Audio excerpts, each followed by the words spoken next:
So, do you believe that there are people in this world, primarily in this country, that are ultra wealthy, that know certain strategies, certain ways of saving taxes that the average man doesn't know about? I normally ask that question when I first interview a new prospect, and I always get the same answer, and it's like, yes, definitely. But the trick is people believe that, but they don't ever do anything about it. So as we interview people to potentially take them on as clients, we want them to understand, first of all, that there really are strategies and techniques that the ultra wealthy have been taking advantage of for decades that help people save taxes. There is no magic bullet. A lot of people want one simple thing that's going to wipe out all the taxes they owe, and normally those are strategies that get people put in jail.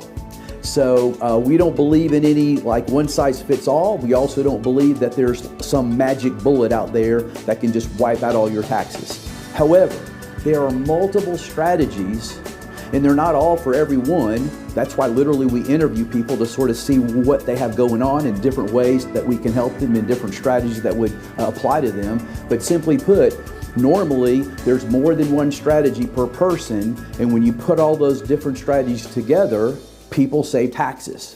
I believe one of our clients came to us, it's been about 4 years ago now. He was a neurosurgeon earning about $1.2 million a year. And what we were able to do through a series of strategies, we were able to bring his taxable income down to $600,000.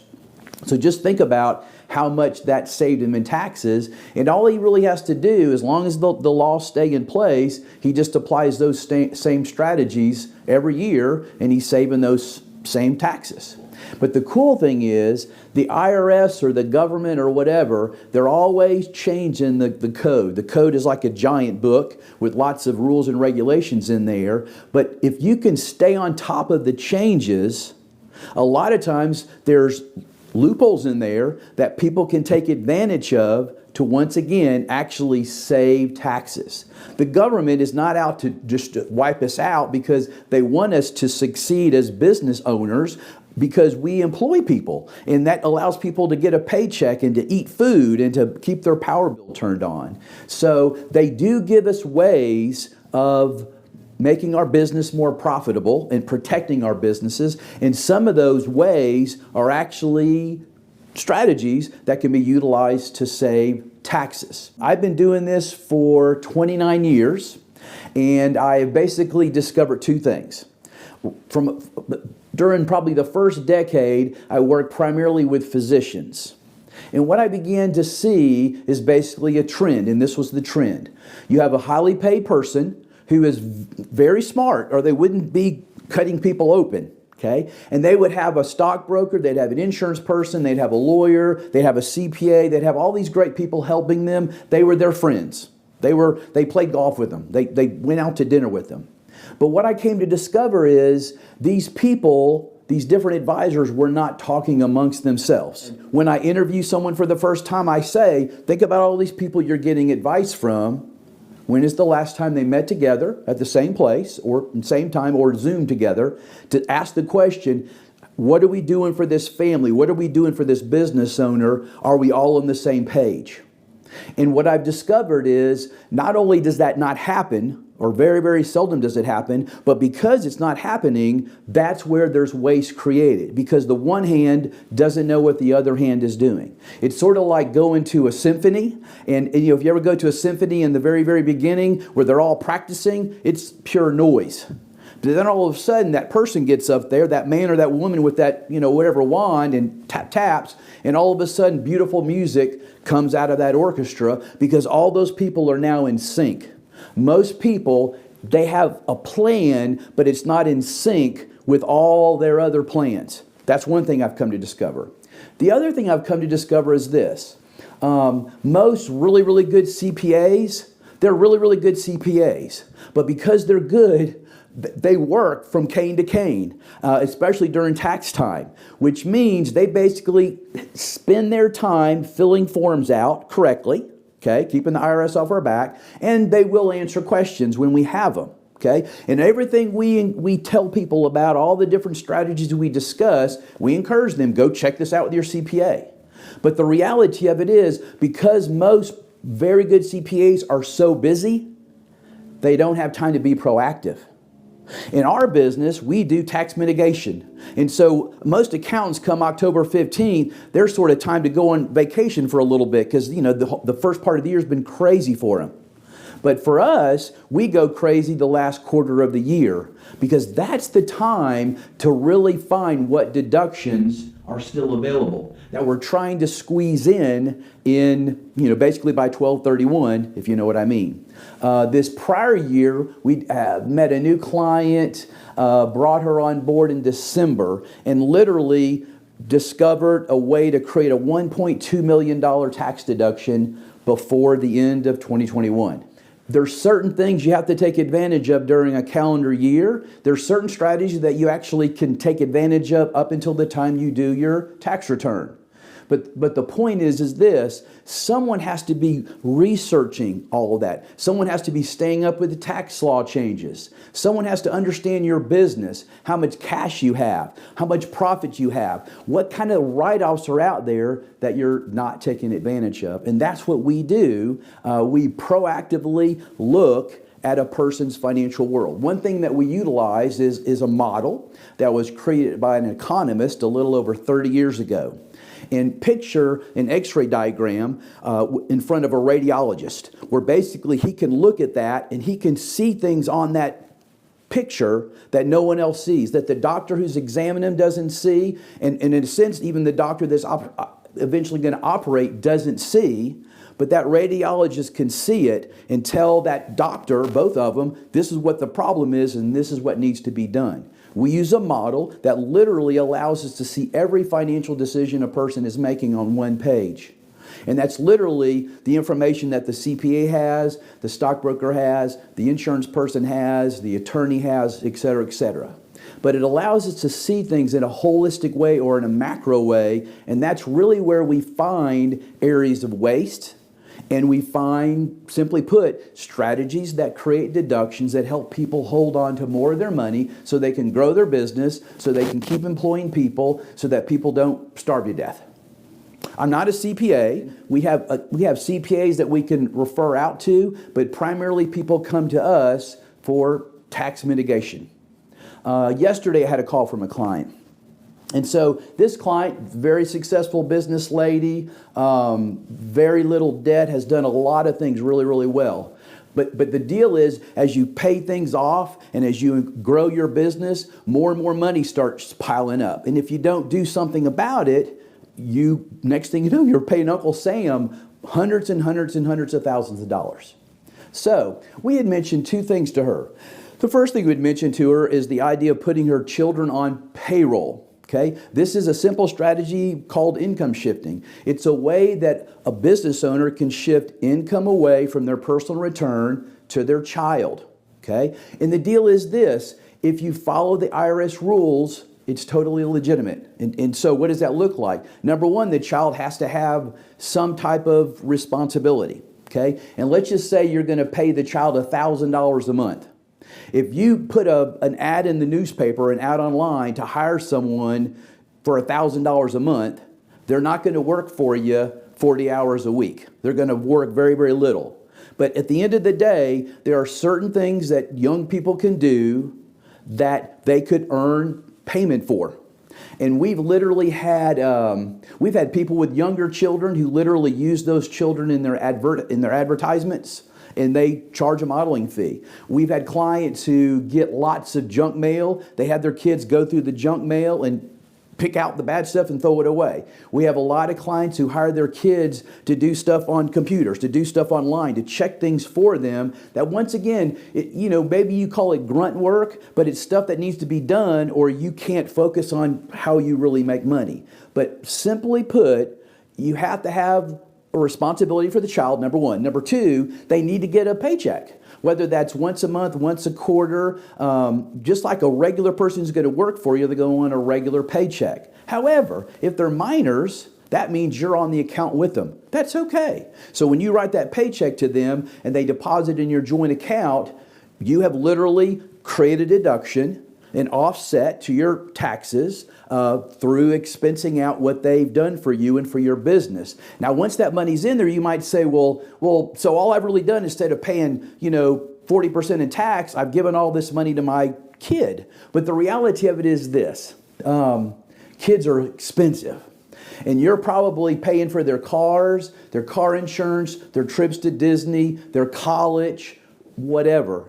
Simply put, there's nothing in the world that doesn't say you can't start using that account to pay for some of those same things. I literally have clients whose kids are on payroll, and they take that money in those accounts, and they're not using it for cars or college because they already have that taken care of, but they literally use it to make a Roth contribution, to actually set up a Roth IRA for that child. And just think of the power of that if that child does that Roth every year, for the rest of their lives.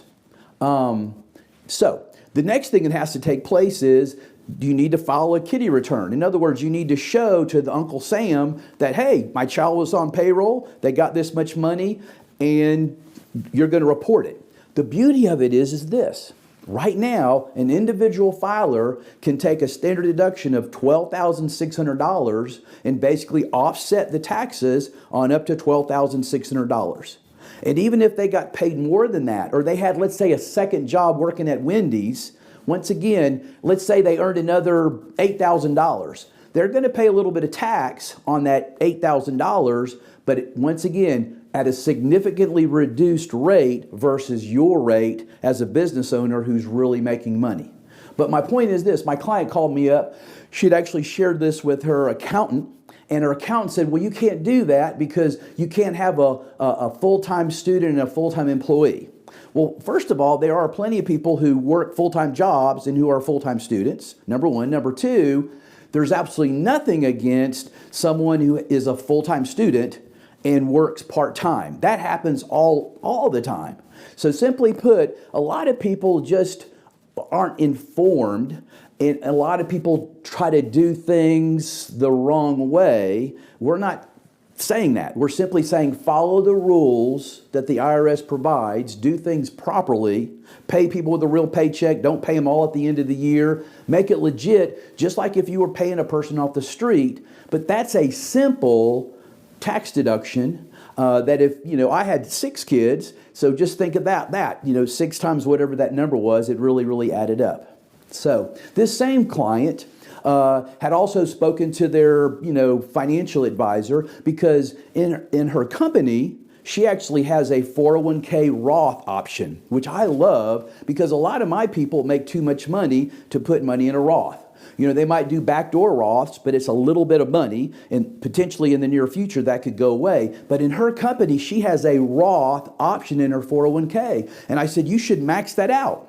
I said, it's crazy not to. And so what her stockbroker said, or her advisor, is no, we want to, once again, create that deduction. And what I tried to explain to her, which I think made a lot of sense, is number one, when you put, $20,000 in a 401k, it's not really a deduction, it's a deferral. You're not really not paying tax on that money, you're just deferring it to the future. And what I tried to explain to her, I said, think about this. You're in a world where you're making more money than you are spending. So you have the ability to pay taxes if you want to. Okay, number one. Number two, you're in a business that right now is giving you certain deductions that one day when you sell the business and retire, you will no longer have. So there's things you can deduct now that you won't be able to deduct when you retire. And you have money where you can actually pay taxes out of cash flow, where when you retire, you're basically living off of, your funds, whatever, from the sale of your business or from your, IRA, 401k or whatever. So the point I tried to make is, to me, now is the time to actually pay taxes when it comes to retirement accounts for certain people. I explained to her, I have some people, I have some doctors that literally make 7 figures, but because of different things, they have very little to show for it. Even though they're in their 50s, they don't have a large net worth. This lady's in her 40s, and she has a multi-million-dollar net worth. But what I tried to explain to her is this. If I have a doctor that makes $1 million a year and hardly has any wealth built up, I want him to get the deduction. And the reason is because when he goes to retire one day, he's never going to be getting $1 million because he hasn't built up enough wealth to do that. He'll literally be living off of significantly less than what he was living off of when he was working. So he literally will be most likely in a lower tax bracket. But the person who is upwardly mobile, who's creating a large net worth, that's highly unlikely. There's things we can do with people today. What we really try to do is get their income to around what I call the sweet spot of 340. And the reason for that is there's a certain type of deduction that business owners can take where they can basically get a deduction on 20% of that number. And the more they make over the 340, it begins to go away. And the more they make under that amount of money, the less deduction they get. But simply put, what we're really trying to do is get a person to around 340, which means they're not in the highest tax bracket. But guess what? If they retire 20 years from now and they sell their company for $10 million or their real estate portfolio or whatever, the dividends, the interest, the rents off of that $10 million is going to create more taxable income than when they were working. And now all of a sudden they can't do anything about it. They have nothing to deduct. The dividends keep coming. The rent keeps coming. They eventually have RMDs where they have to tap into that money. And all of a sudden they're literally bringing home more money than they need, more money than they want, but they're having to pay tax on it. And what a lot of people don't realize, about 30% of our clients are retired. And what they hate is when they have to get that RMD amount because they believe all their life they worked hard, they paid taxes, and now they're just getting it again, and it just is so frustrating. But what's really frustrating is what it does to their other resources. Simply put, when you retire, ideally you get Social Security. Who knows how much it will be? Who knows how long it will be? I do not know. But simply put, if you have too much money showing up, say from IRAs or 401ks on your first page of your tax return, it's going to cause your Social Security to be taxed. So whatever they're paying, they're going to take some of it back in tax. But here's another deal. When you retire, one of the nice things in this country is Medicare, that basically is insurance for retired people, and it really does pay. My mom, there were years she was very unhealthy, but literally would pay out $250,000 to help take care of her. It was amazing. However, if you have a lot of money, a lot of income showing up on the first page of your tax return, through rents, through dividends, through IRA distributions, whatever, it can cause your Medicare cost to just exponentially grow. The average person is going to pay a couple $100, but if you have so much income on your first page of your tax return, you can literally pay over $1,000 a month. So simply put, for some people, having that deferred money is not a good idea. For other people, it is a good idea. You can't just say to everyone, just get the deduction today, defer all you can till the future because you're going to be in a lower tax bracket. Number one, not everyone will be. And number two, who really knows where taxes are going to be 10, 20, 30 years from now? Are they going to go away? I doubt it. Are we going to get a flat tax? I wish. Are taxes going to go down? Highly unlikely. Could they go up? Possibly. One thing I tell people, we used to do seminars, I tell people this is a very interesting thing to do. Google European tax brackets. In other words, there's multiple countries in Europe, and look at the tax brackets of the average person, not the wealthy, but just the average person. And you'll be amazed to see that the average person, they're in the 50 to 60% tax bracket. And they're just normal people. And you say, how can that be? How it can be is those governments are socialistic. Just like Canada is socialistic. They provide a lot of freebies, but somebody has to pay for it.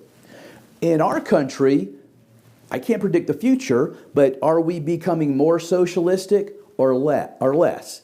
I think we're becoming more. So the point of it is, if I had the ability to pay tax today and save money in a Roth where it's tax-free, say a Roth 401k in this example, I'm going to do it because I see the long game. I see the big picture. Not everyone's the same. That's why someone has to examine that person's financial world to say, this is what makes the most sense for you, and here's the numbers to back it up. So here's another example. In the IRS Code section 26, Basically, it's the code that provides something called opportunity zones. Maybe you've heard of them. It's like, well, what in the world is that? An opportunity zone is basically, normally they're locations in big cities around the country where the government says, please come here and help us rebuild this part of the city, whether with housing or with shops, whatever. Help us revitalize it. And if you'll do, we'll give you these amazing tax breaks. What do you mean by that? Well, for instance, I'm recently sold an apartment complex or a part of an apartment complex. So I'll take my gains that I owe tax on and I'll invest in an opportunity zone. And you say, well, what does that do? Well, number one, I don't have to pay any tax on that gain. Number two, the dividends you get from opportunity zones normally are like 6 to 7% a year are tax-free. But the other thing is, usually these opportunity zones that we get involved in, they have like a 5 to 10 year window. And what that means is eventually they're going to sell off. Let's say it's a group of apartment complexes spread out all over the country. They're going to sell them off. So what happens then is you're going to get back the gain that you put in plus any equity growth, tax-free. So it's like, how can that be? In other words, I don't pay tax on this gain, I get tax-free dividends, and if I wait long enough for my money to come back with whatever equity growth I have, it's also tax-free. How can that be? The reason it is because our government doesn't want to crush us and put us out of business so that people don't have jobs and don't have food to eat, nor does our government want us to ignore certain areas that need an influx of capital to rebuild them. So everyday ordinary people have a place to live. That's nice, as an example. So great way to once again take a cap gain from a stock, from a piece of real estate, and make it more tax efficient. We also take advantage of Section 401k. Actually, 401, that's where 401k comes from. But what a lot of people don't realize is this. There are parts of that code that basically provide the means for people not just to set aside like $50,000 a year in a SEP or $50,000 a year in a 401k, but literally it allows certain people, when done correctly, to set aside 6 figures. In other words, we literally have people that are putting $400,000 a year towards their retirement. This is a deduction, a huge deduction, and it's actually for these people who are trying to get caught up, who are sort of behind the 8 ball and preparing for retirement. And it's our government saying, this is a way you can get caught up. This is a way you can sock away a lot of money. It creates a huge deduction today and a huge pot of money for the person when they eventually retire. I will say this, in a good plan, it's not always a bad thing to have deferred money. Like I keep saying, everybody needs different medicine. It's based on your facts and your figures. But if you're going to have deferred money, or if you already have a bunch of deferred money in an IRA, or you have a bunch of deferred money in a 401k, but you still have at least 10 years to go, then what we would suggest is let's create an exit strategy. An exit strategy is simply something we put in place today that's going to create those deductions that you don't have in the future when you retire because you sold your business. Here's an example. Let's just say you're going to wake up one day and you're going to have $1 million in an IRA and let's say $1 million real estate portfolio. Okay? There's a technique where you can take, in this example, the $1 million real estate portfolio, put it into a specialty trust. When that trust sells the real estate, 0 taxes owed. Okay, that's a win. But the other thing is the service will actually allow you to take a charitable deduction. And you say, what would I do with $1 million charitable deduction? What I would do is I would take all of it they would give me and I would use it to offset the taxes on converting that $1 million IRA to a Roth. Okay, I simplified it, but what I'm trying to do is prove a point. If you're going to have deferred money, and it's not always a bad thing, you better have an exit strategy. Some people, it's better just to build everything tax-free. Others, some deferred money makes a lot of sense. We also do Section 831Bs. The IRS put the code there, and really they set it up so that business owners could insure certain things that currently they just, you can insure your cars, you can insure your structures, but there's some things it's hard and difficult to insure. There's a lot of people who during COVID went out of business because, for instance, their supply chain was cut off. Who would have ever thought that would have happened? But nowadays, there's actually ways to insure your supply chain against bad things like that happening. Once again, it's the government saying we don't want you to go out of business because you hire people so they make a paycheck so they can eat and keep their electricity going. However, an 831B, when done properly, okay, and the reason I keep saying that is there's so many things that the IRS whatever service makes available to us that a lot of people want to take advantage of, and when they take advantage of it, it's bad for everybody. But the reality of it is, it's part of the IRS code. And if you follow their rules, not only can you insure against things that right now you can't get insurance for, but it actually can create a very large deduction. And the power of it is, and there's a lot more details to it, but simply put, if I put $500,000 into an 831B plan and I don't have a claim at the end of 12 months, I basically have my money sitting there. It's actually in a C Corp, so if I were to take it out, even though it went in as ordinary income, it comes out as capital gains. So I just converted money from a high tax to a lower tax. But what most people do is they leave that money in and take advantage of the C Corp status and actually invest in other things. They might even lend it back to their business. So at the end of the day, they still have this money, they still have control of it, but they have ultimately turned ordinary income and all the growth on that ordinary income in the future to a capital gain. So there's all kinds of really neat things that people can take advantage of if someone will just explain to them how they work. One thing we've started doing here recently is basically what they call a DST trust. And what that simply is let's just say you live in a world where you have a very valuable business and you're ready to retire and you're going to sell it. You don't need all the money, number one. Number two, it doesn't matter how old your kids are. If you were to drop dead, you wouldn't want them to have all the money either because it could do bad things for them. Where you can literally place your business in a DST trust and at point of sale, pay no tax. Okay, so 100% of the money is sitting in that trust. Now, what you pull out is going to be taxed, but what you don't pull out continues to grow without tax. And the beauty of it is, let's just say you live out of that. And it's literally a trust where people can't sue you and take it away. Obviously, great tax benefits. But at the end of the day, you can literally set it up where you can simply do this. You can have it where at death, that trust continues to pay out to your children. Once again, they pay tax on what they take, but the rest continues to grow. And you can literally stretch out it as far as you want to. And the power of that is it just gives our heirs the opportunity to learn and to grow and to understand the value of money versus just getting a giant inheritance, paying a big tax on it, and then going and blowing it. One thing we've also started doing here recently, if you Google this idea of what they call the mega Roth, people who literally have Roth IRAs that have millions and millions and millions of dollars in them.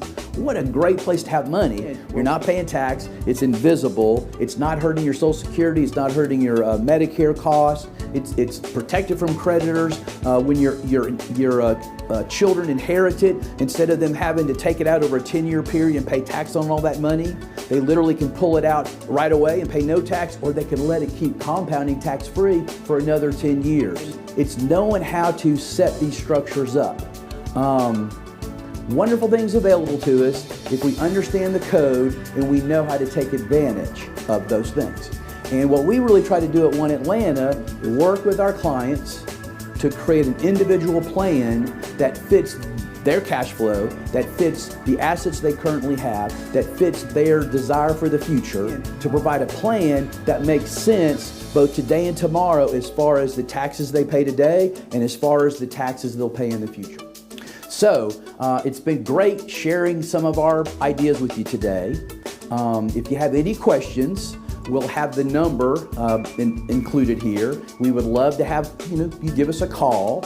We'll also give you our email where, once again, if you have any questions, feel free. We give free advice to a certain point, so by all means reach out to us.